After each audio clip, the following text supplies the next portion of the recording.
Meire, eu sou uma das professoras da oficina de fotografia da Secretaria de Cultura de Franco da Rocha das Oficinas Culturais 2020. E nós estamos na nossa 6ª aula de fotografia. Hoje a gente vai falar sobre enquadramento. A gente já vinha conversando um pouco sobre composição de imagem, sobre as regras de composição, sobre luz e a luz como uma ideia de elemento de composição também. E hoje o enquadramento que a gente vai conversar, eu posso dizer para vocês que ele também está próximo aí da composição, porque ele é um elemento de escolha sobre o que vai entrar no nosso quadro e como vai entrar. Ele é o ponto de vista do fotógrafo, tá certo? Então, se vários fotógrafos fotografarem o mesmo ambiente, as fotos podem sair totalmente diferentes, a depender do enquadramento dessa imagem, tá legal? O enquadramento tem alguns elementos dentro dele, são eles o plano, os ângulos e a direção da câmera, e também eu vou falar hoje com vocês a respeito da profundidade de campo. Bom, os planos. Muita gente já deve ser próxima da ideia do que é plano fotográfico, por conta do cinema, que se utilizam bastante, dos planos, desses mesmos planos. A gente tem, então, a ideia do plano mais aberto indo para o mais fechado. O nosso plano mais aberto é o plano geral, que também pode ser chamado de plano aberto. E ele é aquele que vai nos dar o ambiente, vai nos mostrar o ambiente, tá legal? Então, o que a gente tem que pensar? O que eu estou fotografando? Qual que é o meu elemento principal? Se eu estou fotografando aí um objeto pequeno e eu quero dar o foco para ele, se eu fotografar ele dentro de um plano geral, pode ser que ele se perca no meio do ambiente, E talvez ele não seja o meu plano mais ideal. Então é isso que eu tenho que pensar, tá bem?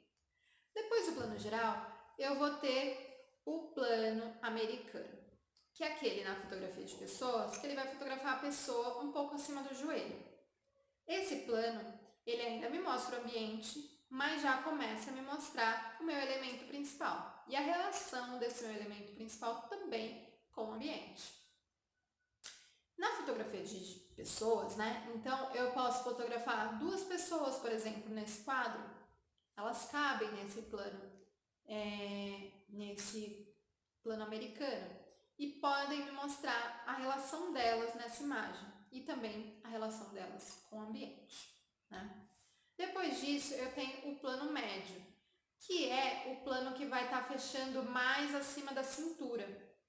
E esse plano, ele me aproxima um pouquinho mais do meu personagem. Ele ainda pode me mostrar alguns elementos do ambiente, mas o foco já é a pessoa ou o meu objeto principal. Depois disso, eu tenho o primeiro plano, que é aqui, próximo do que eu tô. Esse plano que vai cortar aqui um pouquinho acima do peito e ele tá focado no rosto da pessoa, tá bom? Esse plano também é conhecido como close. Ele pode estar um pouquinho mais fechado. Depois disso, eu tenho o primeiríssimo plano, que é o super close, que aí ele vai estar totalmente na cara da pessoa. E o que ele quer com isso? Ele quer me dar as informações, das emoções, dos sentimentos, da expressão do rosto daquela pessoa, tá bom? Depois disso, a gente vai ter os ângulos. Os ângulos estão associados ao posicionamento da minha câmera em relação ao meu elemento principal, tá? Então eu tenho o ângulo normal, que é aquele como esse, que está mais ou menos na altura do meu olhar, e é o ângulo normal. Depois eu tenho o plongé. O ângulo plongé é como se eu estivesse fotografando, dando um mergulho na minha câmera. É uma fotografia da câmera alta e eu mergulho a minha câmera para fotografar. Plongé significa mergulho, tá bom? Então, quem estiver vendo essa imagem vai ter a sensação que está vendo a imagem de cima. E a pessoa sendo fotografada, ela vai estar olhando de baixo para cima, E isso dá uma sensação de inferioridade, tá bom? Mas o contrário disso a gente também tem, que é o contra-plongé, que é a minha câmera de baixo para cima, tá bom? E isso já dá uma sensação de grandiosidade, tudo vai estar grande, de super. Então, o que eu tenho que pensar? No que eu quero passar, no que eu quero reforçar. Por exemplo, se eu vou fotografar uma celebridade, um prefeito, alguém que é importante e que eu quero passar essa ideia de superioridade, de grandiosidade. Então, eu tenho esse ângulo que valoriza isso, tá bom? Então, eu vou utilizar o Ctrl com G, tá? E para além disso, eu tenho as direções que minha câmera pode estar em relação ao meu objeto principal. Eu posso ter essa câmera frontal, que é essa que eu estou utilizando. Eu posso ter uma câmera em diagonal, que ela está a 45 graus, né? Aí do meu elemento. Eu posso ter a câmera no perfil mesmo, já fotografando aqui bem perfil. Ou eu posso ter a minha câmera na nuca, né? Que a gente chama, que é uma câmera atrás da pessoa. Mas não só essa relação de pessoa, eu também posso pensar isso com objetos. Eu estou fotografando um carro, a câmera frontal é aquela que vai estar na frente do carro, e a câmera na nuca é aquela que vai estar atrás do carro, por exemplo, né? E além disso, a gente também pode falar um pouco a respeito do elemento que é a profundidade de campo. Eu imagino que muitos de vocês conheçam, já tenham ouvido falar no desfoque. E ele é provocado, ele tem relação com a profundidade de campo, tá bom?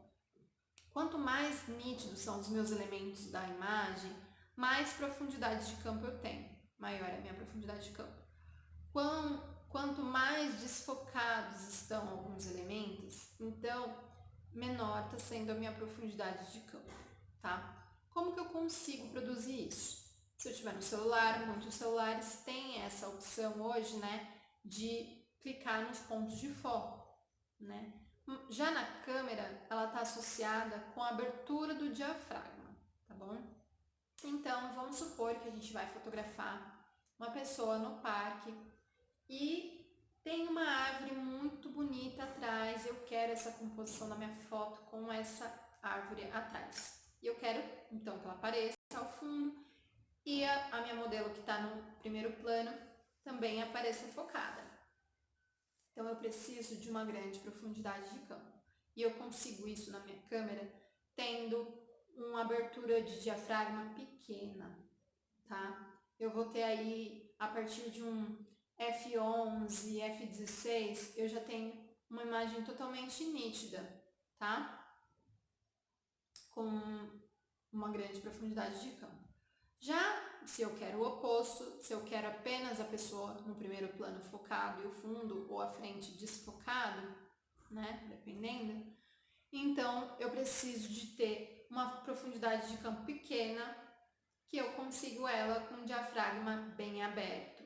Aí com F2.8, 1.8 ou para menos, tá bem? Então é um pouco essa relação de escolher o que vai entrar, o que vai aparecer na minha imagem e como que vai aparecer na minha imagem, tá? Essas escolhas que a gente tem que fazer.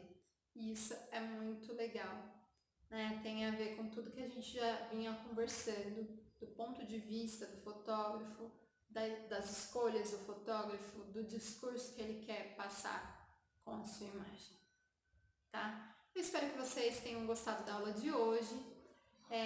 Qualquer dúvida vocês podem falar comigo através do WhatsApp, ou também se quiser deixar alguma pergunta ou alguma mensagem aqui no canal, fiquem à vontade, tá bom? Para o grupo que está no WhatsApp, então a gente se fala já já para tirar as dúvidas e é isso. Pratiquem, tá bom? Obrigada pela atenção e até a nossa próxima aula.